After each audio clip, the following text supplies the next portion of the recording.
Hi, thanks so much for having me. So my name's Katrina Jessoe. I am an associate professor in agricultural and resource economics at UC Davis. And traditionally, what my research has focused on is kind of in really high level terms. I'm interested in kind of climate change adaptation and mitigation. And how I've tried to kind of skin this historically or traditionally is I have partnered with water utilities and electric utilities to study retail pricing and conservation in the residential water, residential energy, and industrial kind of electricity spaces. Now, recently, where I've moved my attention, or not moved all of my attention, but I've kind of also added to kind of my focus is agricultural water use. And so that's what I'm going to focus on today. So typically when we think about climate change in the research community, what we've studied a lot is climate change and warming temperatures, right? We think about what's the impact of warming temperatures on agriculture, or how do we go about adapting to warming temperatures via, for example, air conditioning. However, climate change is also going to fundamentally alter water supplies. And I'm going to focus kind of my discussion here on California. So how is it going to fundamentally alter water supplies? Well, there's a few levers. First, warming temperatures are going to imply less snow and more rain. So let's imagine that the total amount of precipitation in a year doesn't change. What will change with warming temperatures is we'll have more rain and less snow. Well, this matters for two reasons. One is right now, kind of the Sierra snowpack is our biggest reservoir. And if we have less snow and more rain, we're not going to be able to hold as much in that critical reservoir. Second, with warming temperatures, it's going to change the timing of when these surface water supplies are available. Right now, the snow melts and it becomes available to kind of agricultural users when it's in highest demand, kind of in those late spring, summer months. However, with warming temperatures, there's going to be more of a mismatch between when surface water supplies are available and when they're in the demand. Second, climate change is going to lead to more frequent and extreme droughts. So even if we don't see changes in average precipitation in each year, on average, across a number of years, we're going to see more variability. That means one year there'll be a very little rain, and the next year there'll be a whole lot of precipitation. And so we're going to see more frequent and extreme droughts, as well as more frequent and extreme floods. Third, with climate change, we're going to see sea level rise. So how does this relate to water supplies? Well, in some cases, the sea level rise, or the sea level, is going to be above the water table. So what does this mean? Well, this means that salt water is going to get into those groundwater sources, increasing salinity and maybe compromising the water quality. Okay. So how does this relate to groundwater supplies? Well, droughts or surface water supplies and groundwater supplies are interconnected in California. So just to take a step back, we typically get our water from two different sources. Surface water supplies, the water that's kind of on the surface. So I think about this kind of rain that's coming down the surface. Or groundwater, which is water that's stored in these big aquifers underground. So droughts are correlated with increased groundwater extraction. So that is, when surface water supplies aren't available, what you're going to do is you're going to go and you're going to grab from that groundwater source so that you can go about your business as usual, or kind of reduce the cost from reductions in surface water supplies. So in a given year, about 40%, or kind of one statistic suggests, sorry, I just want to move my little Zoom thing so I can see this better. In a given year, groundwater may supply up to 40% of California's water supply. But during droughts, kind of our reliance on it becomes more extreme, and up to 80% of water supplies may come from groundwater. Currently, kind of how these changes in supply, kind of one way these changes in supply are coming about is now we're seeing that groundwater supplies are under stress. So in the world, we have about 30% of the largest groundwater supplies are under stress. What does that mean? Well, when they're under stress, we're having these lowering groundwater tables. These declining water tables increase agricultural production costs. Why is this? Well, it takes a whole lot more energy to pull a unit of water from under the ground up to the surface. So when there's declining groundwater tables, that means that the distance between the aquifer, or excuse me, the water table and the surface is longer or greater. So it takes more energy to pump a unit of water from the water table to the surface. So it increases agricultural production costs. Second, when we're kind of over extracting this water, or we're extracting this water, what may happen is when we extract a unit of water, the naturally occurring contaminants and anthropogenic contaminants in the remaining stock become more concentrated, right? You have less stock, so the contaminants that are in there become more concentrated. And third is when we are kind of taking this water out too quickly, what we're doing is we're making this stock or this groundwater not available for future groundwater users. So it makes uncertain the long-run viability of groundwater irrigation. So when we're over-extracting groundwater, we're increasing agricultural production costs, we're degrading and potentially threatening the quality of existing water supplies, and we're making uncertain the long-run viability of groundwater irrigation. Now, a lot of people are working on this question. A lot of researchers. But typically, or where most of our energy and focus has been, is on supply side approaches to groundwater supply. So what do I mean by this? Well, what I mean by this is folks are thinking about trying to develop new technologies to recharge or put in recharge or put water into aquifers when water supplies are scarce, or technologies that clean up water supplies where they're dirty.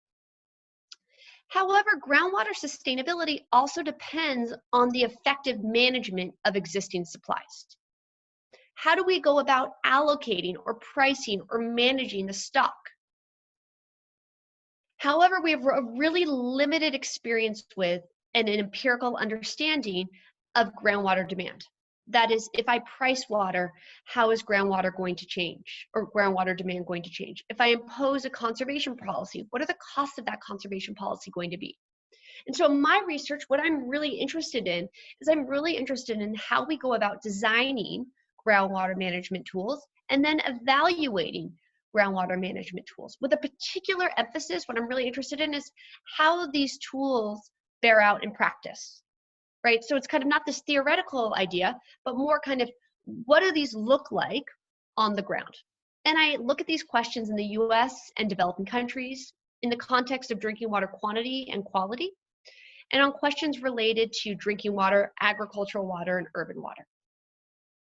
And so before I kind of delve into this, what I want to talk a little bit about is, so I prefaced this or kind of started this talk by saying that I'm in an agricultural and resource economics department.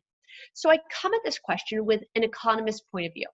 And what I just want to kind of give a quick snippet or overview of is how an economist kind of thinks about water resources management. So what are some of the questions that we're interested in asking?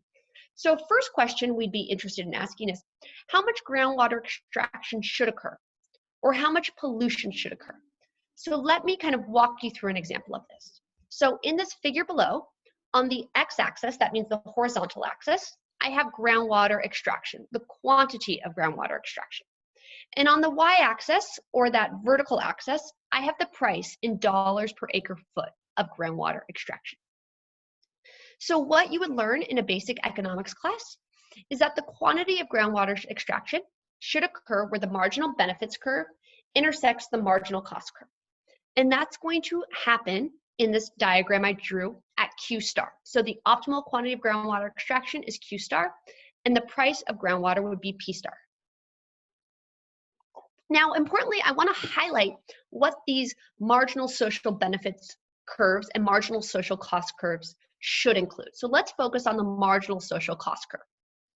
What the costs of groundwater extraction should be are the private costs I incur to extract a unit of groundwater. So that could be the energy costs involved with bringing up a unit of groundwater from the water table to the surface. However, what we also need to think about or include or internalize are all the external costs we impose from extracting a unit of groundwater. So what we need to include in our cost are these externalities. The fact that when I extract a unit of water, It may increase the pumping costs for all of my neighbors. When I extract a unit of water, that water is not available for future generations. Or when I extract a unit of water, it may increase contaminant levels in the remaining groundwater stock. So those are real costs, and they need to be included in this marginal social cost curve. Right?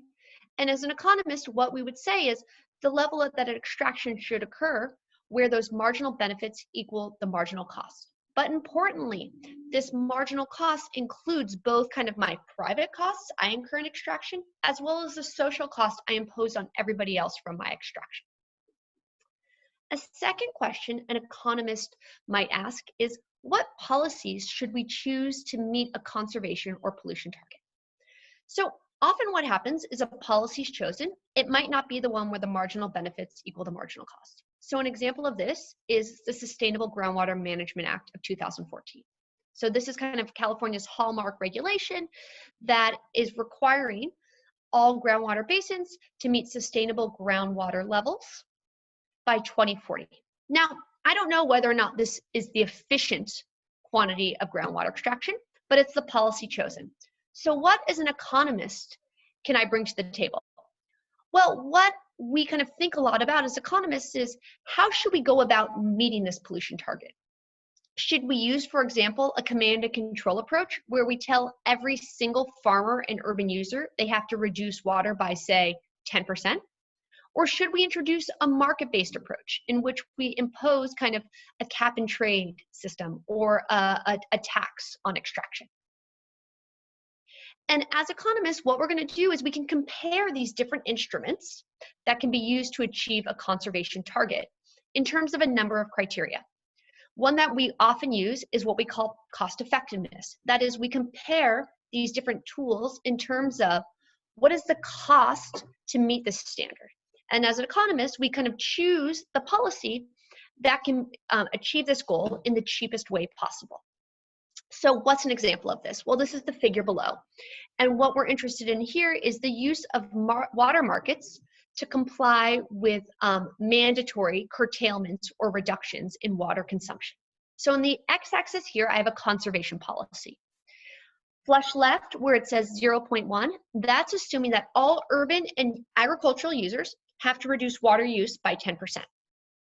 As we move right, this policy becomes more draconian. It moves up to 30%. On the left vertical axis, we have the percentage change in surplus.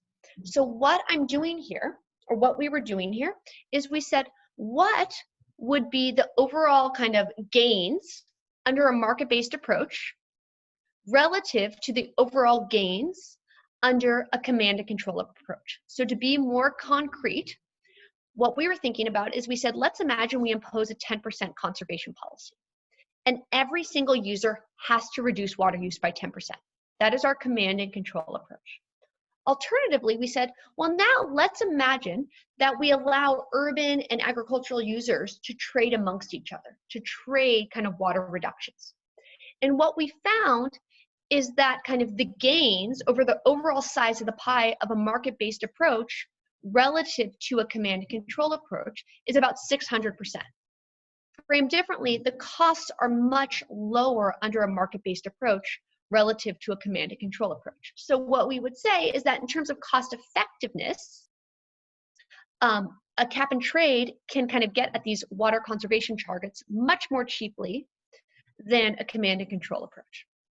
Another criterion along which we might want to compare policies, and I'll talk about this at the very end, is on distribution, right? Who bears the costs, or who gains from different policy instruments, right? How is that, not only kind of what is the size of that pie, but how is that pie distributed?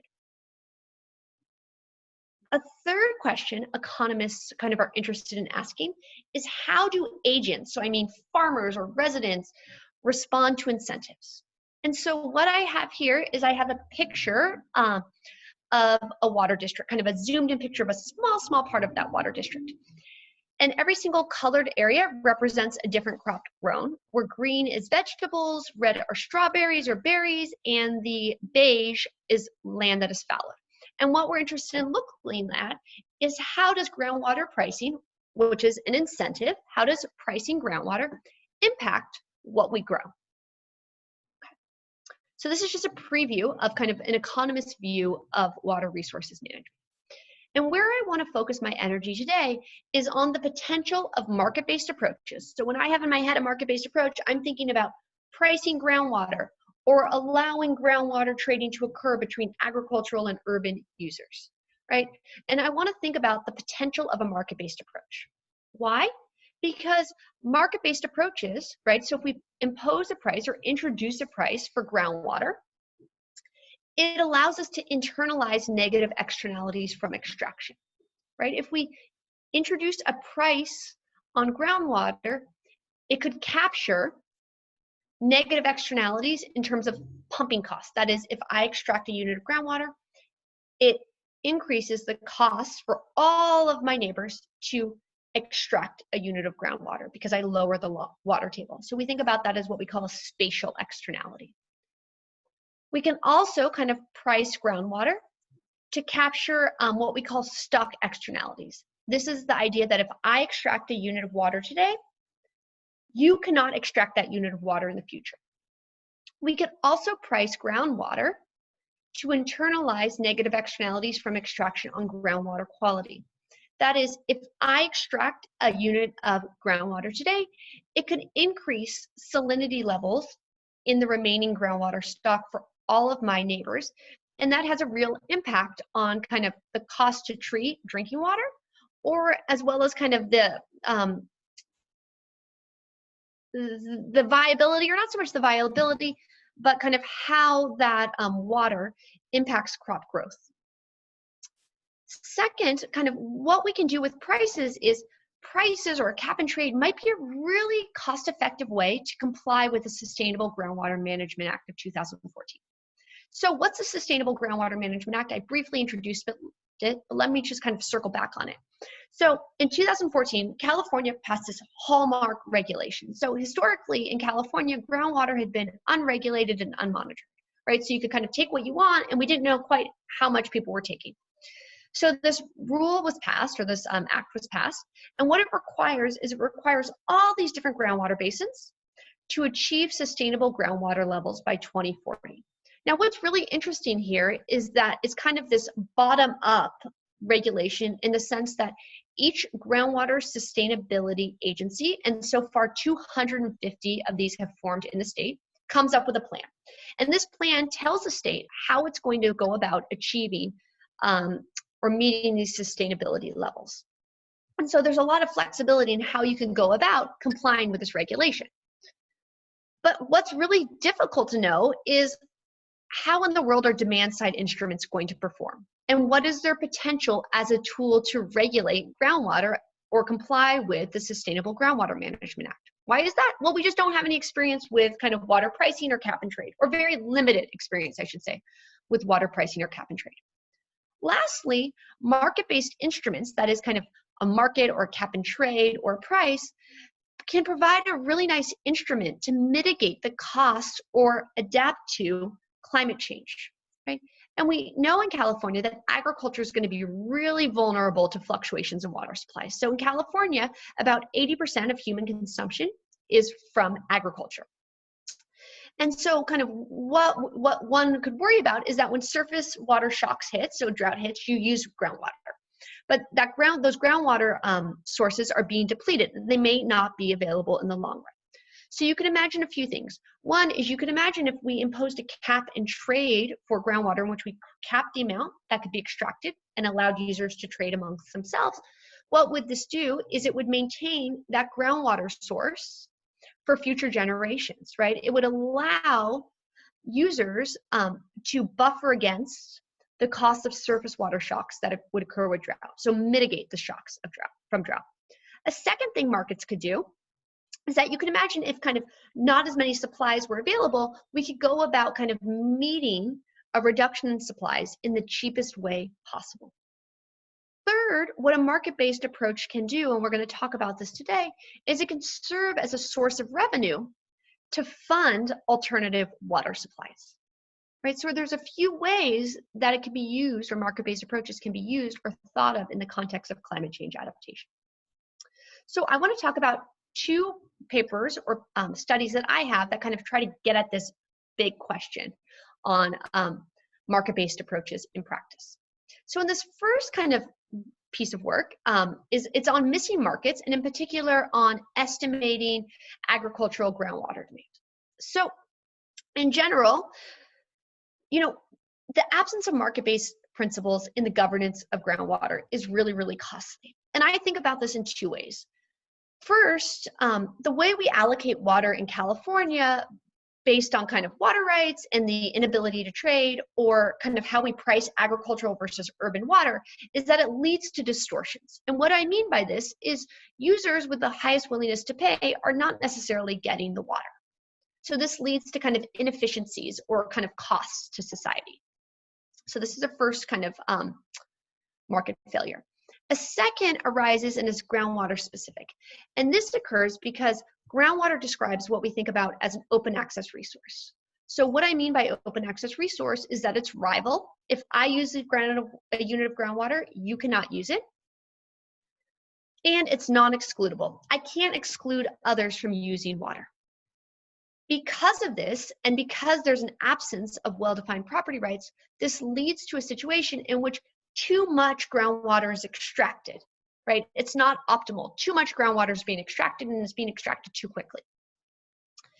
And so one way to kind of remedy these two market failures is through the introduction of water markets, right? So water markets in which we kind of assign property rights and allow for water trading across users. So this would remedy distortions.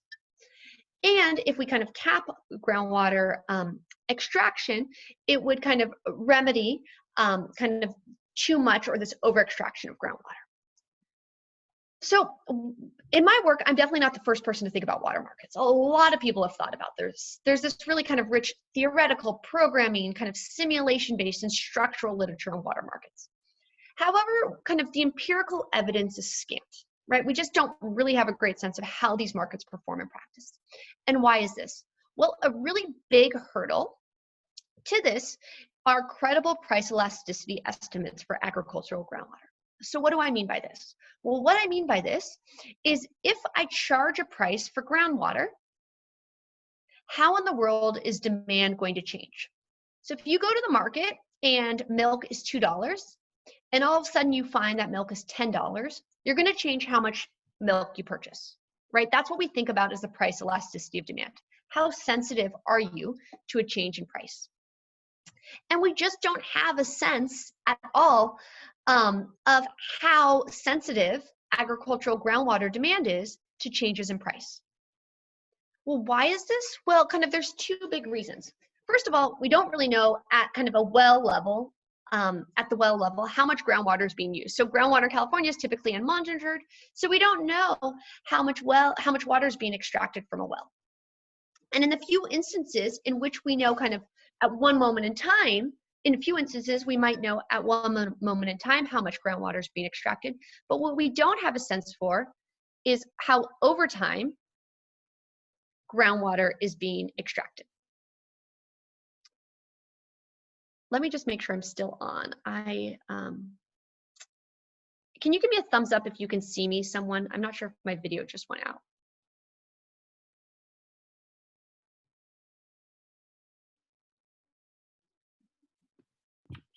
Sarah, can you see me?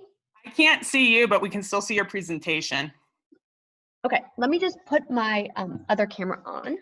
Just give me 1 minute.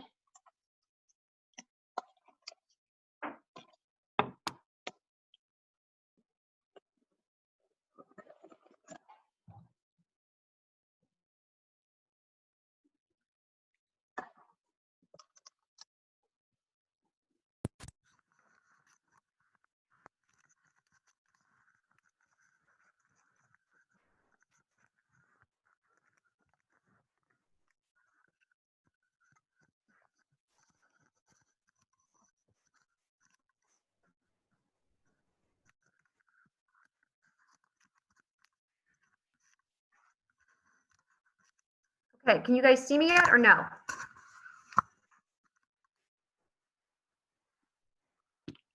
I can't see you.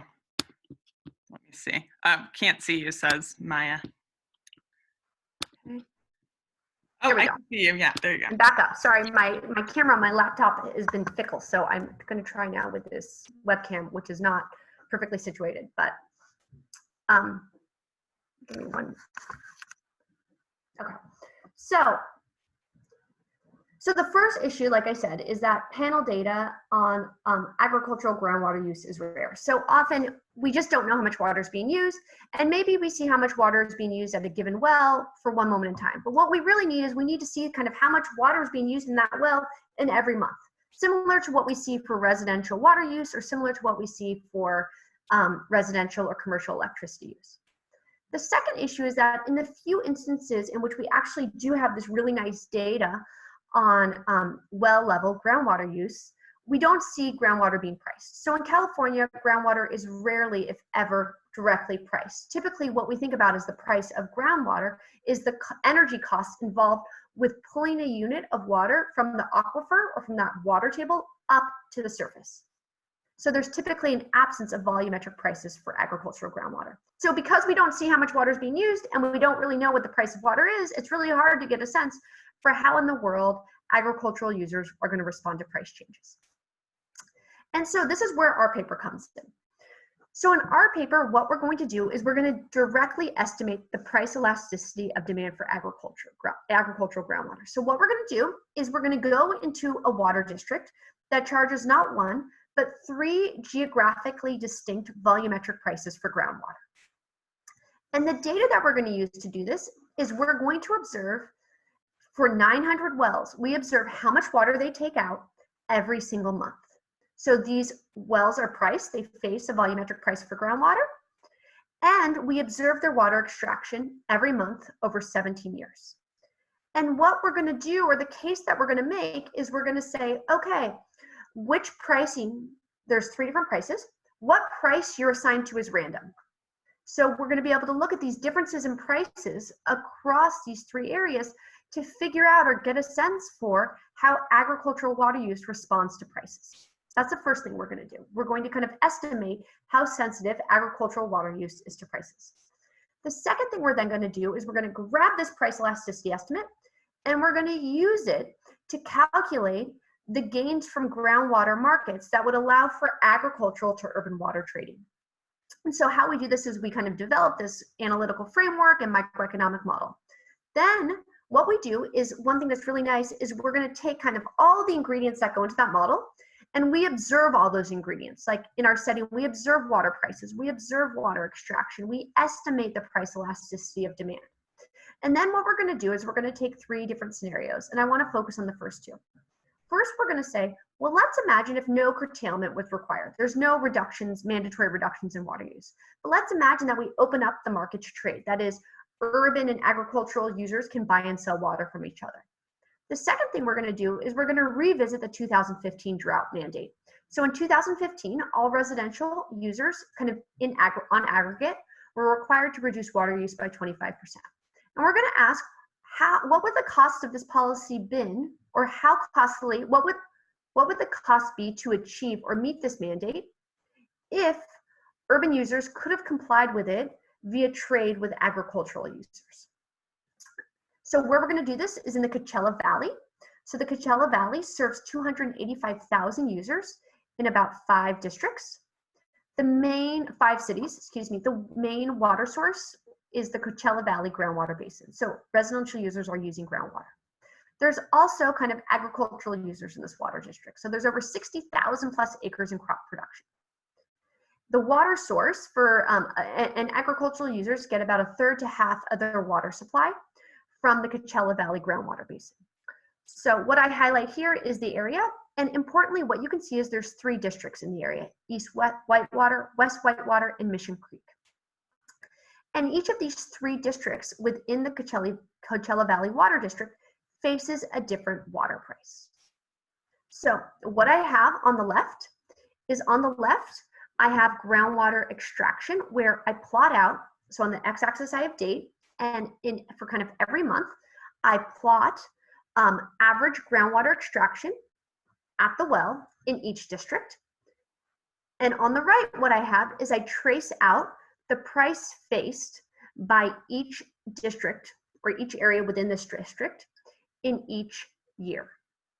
And so what we're going to do is we're going to look at how these differences in prices impact extraction in the Coachella Valley. So what do we find? Well, what we find is that demand for agricultural groundwater is responsive but relatively insensitive to prices. So what do I mean by that? Well, 100% increase in the groundwater price is going to reduce groundwater extraction in this district. I could say this is very district specific. In this district by about 15%. What we also find is that there's huge benefits to water markets in terms of surplus. So we find that gross surplus would increase by about $12.8 million if we simply allowed for trading between agricultural and urban users. Why is this? Because there's kind of this huge difference in kind of the purchase price for a unit of groundwater between agricultural and urban water users. And so kind of one of the takeaways from this paper is that water markets could substantially reduce the costs of complying with SGMA and of climate change. How do we see this? Well, what we do is we stack up what is the surplus of a cap and trade or a water market relative to the surplus under a command and control in which every single user is required to reduce by a set target. And what we find is that the gains from trade kind of exceed those relative from a command and control approach by over 100% under an array of curtailments. And why is this? Because opening up kind of water to markets or allowing for water markets does two things, right? We're able to kind of correct existing distortions in the market, and also kind of what we know typically kind of in theory is that that market-based approaches provide more flexibility, thereby lowering the costs of achieving a policy target relative to command and control. So kind of the main takeaway from this is, one is that kind of the empirical evidence suggests that water markets may be a relatively cheap way to manage groundwater demand under SGMA.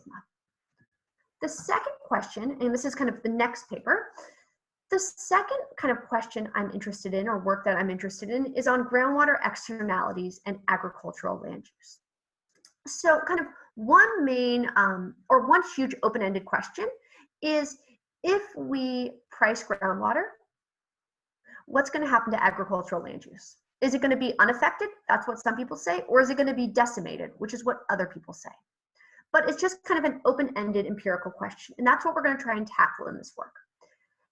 And so kind of a little bit of background. So like I said earlier, groundwater describes a classic common pool resource. And I call this open access, but I use these interchangeably. So what do I mean by this? Again, a unit of groundwater is rival. If I consume it, you cannot consume it. But groundwater typically is non-excludable. That is, I can't exclude others from using it. Groundwater in California is unmonitored and unregulated, and property rights are poorly defined. And for this reason, it leads to this tragedy of the commons, where groundwater is extracted way too quickly, and this leads to aquifers being under stress. So, so kind of another way to think about this is groundwater use imposes externalities, right? And I've already mentioned this. These are costs that are not internalized, right? So when I extract a unit of water, again, it increases the pumping costs for all of my neighbors, right? So if I extract a unit of groundwater, it lowers the water table. That means I have to pull my neighbor has to pull his water up higher and spend more money on energy to extract a unit of water, spatial externality. If I extract a unit of groundwater, it depletes the stock of the resource and its availability in the future. So we think about this as a stock externality. If I use that unit of water, it's not available for future generations. And if I use a unit of water, I can compromise the quality of the groundwater resource. So kind of the anthropogenic and naturally occurring contaminants in the water just become more dense or more concentrated. So there's all these externalities. And so the economist's prescription to this is just to price the externality. The intuition is that kind of we price all these costs, the extractor is going to internalize it in their decision-making process. So the theory behind this is simple, but in practice, we have a really little experience with groundwater prices.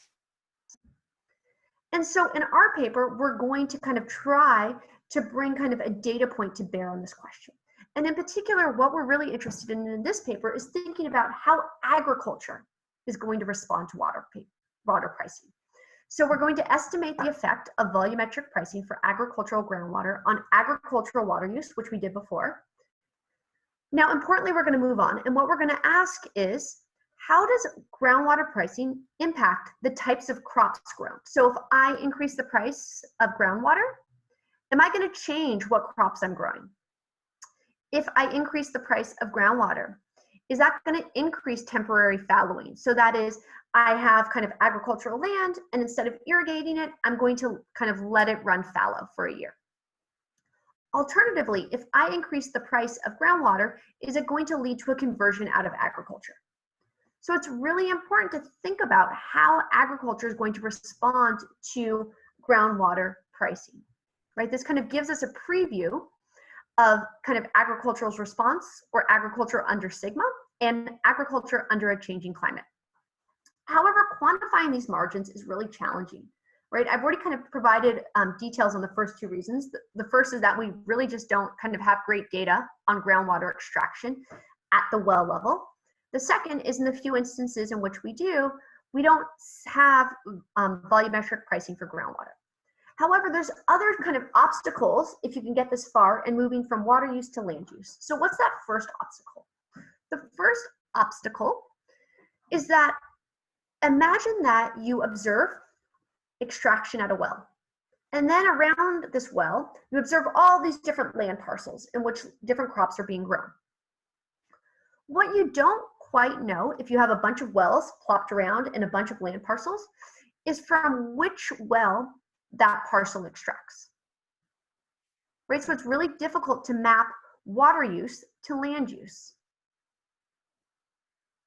right? What we want to know is, we want to know how a farmer responds to water pricing, both in terms of water use and land use.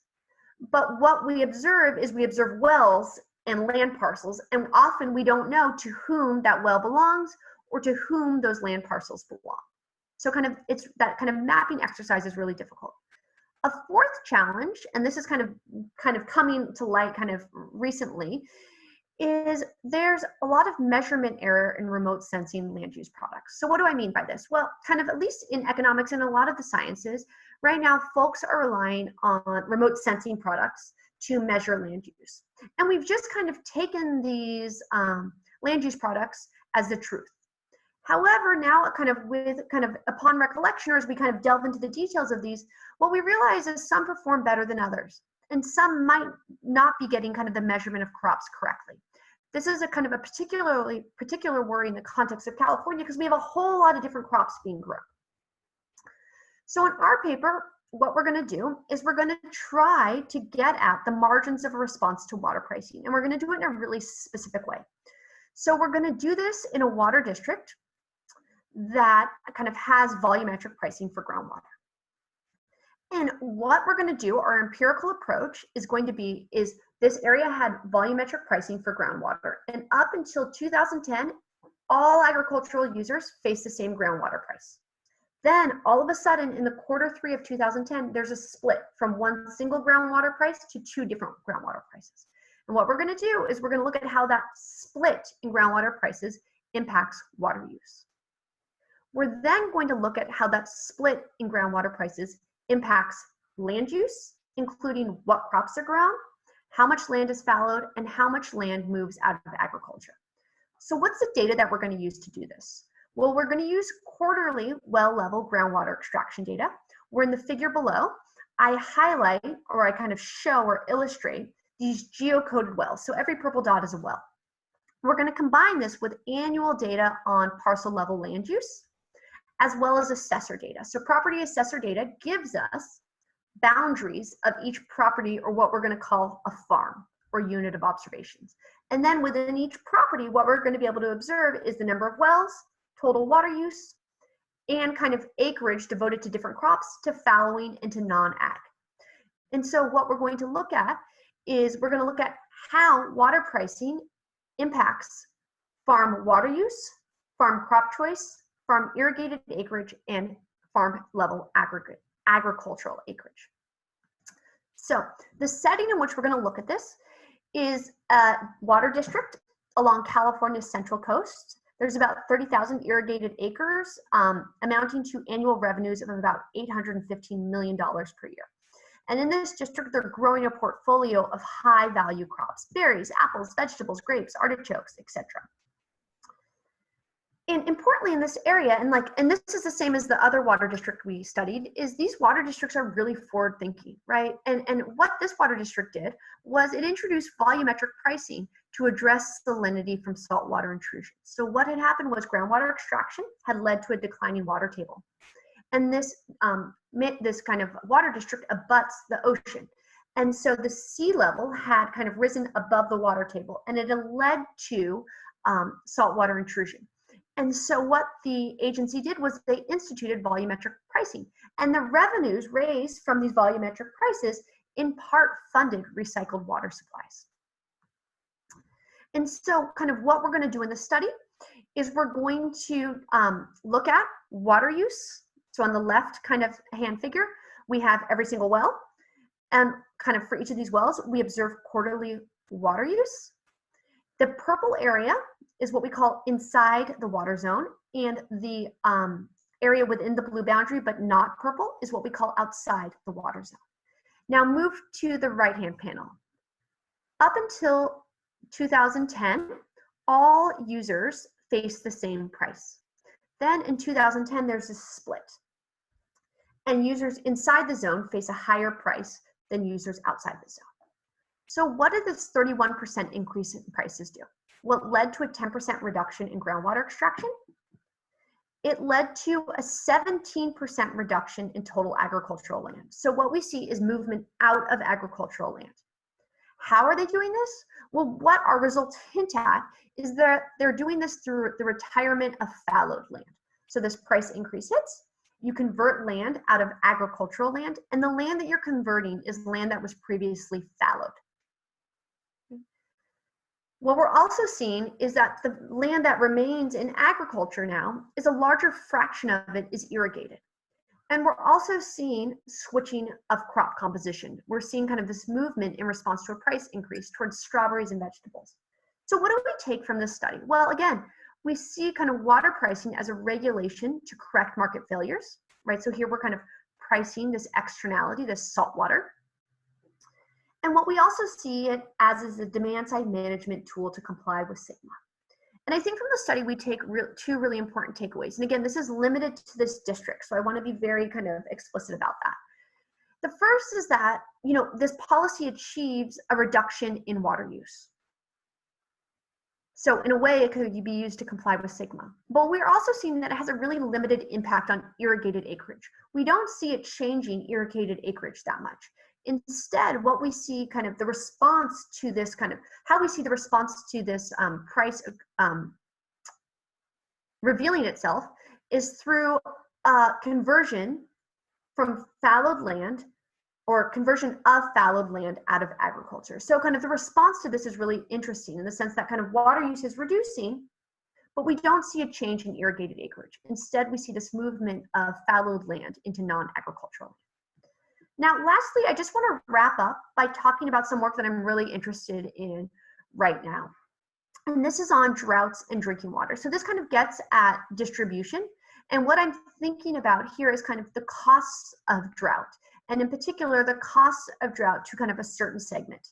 So where I want to focus my energy is on the San Joaquin Valley. So in California in general, about 98% of water systems meet the Safe Drinking Water Act standards.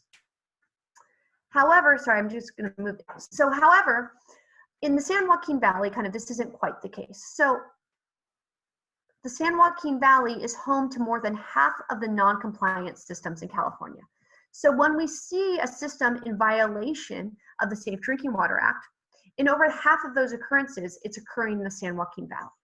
So what do the demographics of the San Joaquin Valley look like? Well, it's about 52% Hispanic or Mexican, and about a quarter of individuals are below the poverty level. So if we take the counties in the state and we stack them up in terms of the poverty rate, the 6 counties with the highest poverty rate in the state are located in the San Joaquin Valley. So where is this? Just in case you're wondering, the map below, the 2 blue bounded areas, inside those is what we refer to as the San Joaquin Valley. Now, another distinct feature of the San Joaquin Valley is it gets about 90% of drinking water sources, or about 90% of residents use groundwater as the drinking water source, as opposed to the surface water. And they get this from a few different kind of systems. The first are small community systems. And so when I talked earlier about non-compliant systems, these are systems that are regulated under the the Safe Drinking Water Act, right? And so kind of residents are getting these water from small community systems, which are regulated under the Safe Drinking Water Act. They're also getting this water from unincorporated systems, which are not regulated under the Safe Drinking Water Act, but may be regulated by the county. And lastly, they're getting this water from domestic wells, which are likely to be unregulated. So what we know is that water quality standards are often violated for small community systems, but we don't quite know about the other. The other things we know is that kind of water quality is compromised in this area, right? The standards are violated, or drinking water quality standards are violated for a few reasons. They're violated because of overdraft. So what we have is naturally occurring arsenic. And when you start to take out water, what happens is that arsenic becomes more concentrated in the remaining water supplies. We have quality violated from imports. So when kind of surface water sources or other sources come in, they lead to increased salinity levels. And we have water quality standards being violated perhaps because of fertilizer application. So when you apply fertilizer to ground, it leads to nitrates in the soils, and that can contaminate the groundwater sources. We also have issues related to access. So again, return to this map, and what we see in dark orange is this indicates areas in which groundwater is critically, or denoted as being critically, overdrafted. And what we see is a lot of these areas reside in the San Joaquin Valley. So another question relates to access. So during the 2012 to 2016 drought, it was estimated that at least 2,300 of these wells for drinking water ran dry. And it's likely the case that the costs of pumping drinking water or getting a unit of drinking water kind of increased in those that didn't run dry. And so what I'm really interested in doing in my kind of next or what I'm really interested in working on next, and I'm starting to kind of brainstorm this and trying to get at this, is measuring the costs of drought on access to water in these disadvantaged communities and on the quality of drinking water in these disadvantaged communities. However, like most of my work, and I should say that other projects I just talked about involve kind of really involve collaborations with utilities and irrigation districts. Again, isolating the effect of drought on these disadvantaged communities also requires collaboration. Why is this? Because if we're going to kind of get at this question to try to figure out what's the cost of climate change on drinking water supplies in these disadvantaged communities, we need to start to kind of figure out where domestic wells are and kind of when they're running dry. And so why is this? Well, domestic wells outnumber public and agricultural wells. So this is where kind of we're going to be seeing these wells running dry, and they often typically are shallower. So in 2017, the Department of Water Resources released 100 years worth of digitized well completion reports. So now we can kind of get a sense for the year that a well was built or constructed, how deep it was constructed, and where it was constructed. What we don't know is when a well fails. And so the state has these data, and my guess is the counties also have these data for non-self-reported well failures. So this is where collaboration is really important. And what we're hoping to do is we want to combine these data with information on monitoring wells, which tells us kind of depth of the water table, water quality, census data, and weather data to start to look at or isolate how droughts impact access to and drinking water in these disadvantaged communities. And what I want to highlight kind of at the last kind of thing here is kind of, there is some nice work kind of iterating towards this already. So a really nice recent study took these domestic wells and kind of geocoded them and mapped them out in the Central Valley, and then showed us kind of all these domestic wells that exist and where they're running dry. But what we're after is kind of isolating the effect or the cost of droughts on these communities. So with that, I'm going to close out, and I'm going to thank you for your attention and your patience with my technical difficulties. And if there's any questions, I'd love to have them now.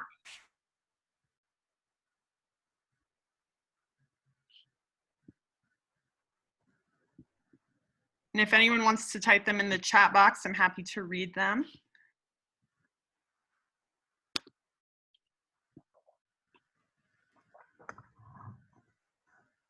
Thank you so much, Katrina. I really appreciated kind of the intersection of water and economy and social systems. So thank you so much.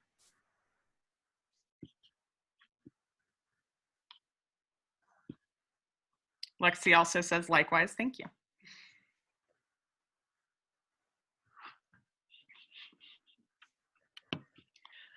Sid is wondering if the slides can be shared and posted. If it's okay with you, Katrina, I will send out the slides and the recording of today's presentation to everyone who signed up. Probably. Yeah, let me send you the updated slides. Okay. I will say one thing, Sid, is that a lot of this, some of the stuff is still preliminary. And so kind of take that with, some of it's kind of more robust, like we've kind of, we have kind of vetted it against like kind of a number of tests. So, you know, and the other ones are more preliminary in the sense that I have confidence in them, but I want to submit them to kind of the full suite of robustness checks before I kind of settle on that number as being definitive, right? And so kind of, I think when you're looking at the slides, kind of just take kind of the meta messages. So, yeah. Awesome.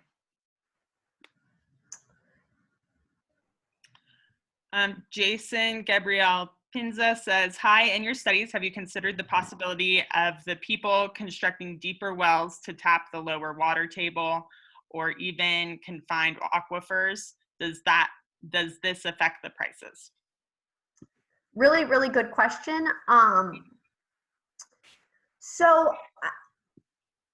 So I should start by saying, like, the prices that are being used right now are not kind of what we think about as the optimal prices. So the prices that we see kind of being issued are ones that have been determined by kind of the water districts. But you can imagine that if someone drills a deeper well and they extract water and that lowers the water table, it's going to certainly kind of impact the costs on everybody else.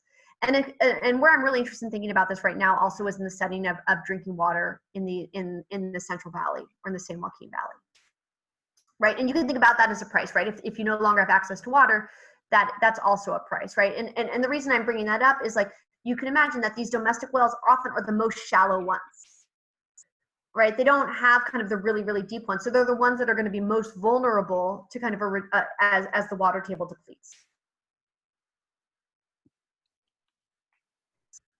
But yeah, you can think about kind of making these wells deeper. But again, I think about that kind of as a supply side approach, like kind of you're kind of constructing your way out of the problem.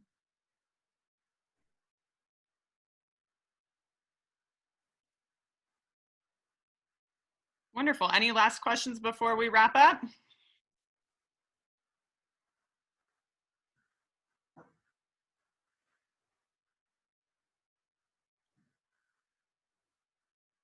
All right. Well, thank you so much, Katrina. Thank you. It's been a pleasure. Great. Thanks a lot. I'll talk to you guys later. Bye. Okay, bye. Take care.